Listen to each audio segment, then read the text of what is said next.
চব্বিশের ছাত্র জনতার আন্দোলনে যারা শহীদ হয়েছেন তাদের আত্মত্যাগ যে কোনো স্বৈরশাসকের বিরুদ্ধে অনুপ্রেরণার প্রতীক হয়ে থাকবে বলে মন্তব্য করেছেন বিএনপি চেয়ারপারসনের উপদেষ্টা কণ্ঠশিল্পী বেবি নাজনীন।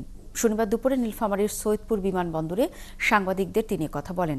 এরপর সৈয়দপুরের পাঠানপাড়ায় বৈষম্যবিরোধী ছাত্র আন্দোলনের শহীদ সাজ্জাদের বাড়িতে গিয়ে তার বাবা মায়ের সাক্ষাৎ করে সমবেদনা জানান তিনি। এরপর দুপুরে দলীয় কার্যালয়ে খালেদা জিয়ার রোগমুক্তি কামনায় আয়োজিত দোয়া মাহফিলে অংশ নেন তিনি। প্রতিহিংসার রাজনীতির শিকার হয়েছেন জানিয়ে বেবি নাজনীন সুযোগ পেলে জন্মস্থানের মানুষের জীবনমান উন্নয়নে কাজ করতে চান বলেও জানান তিনি।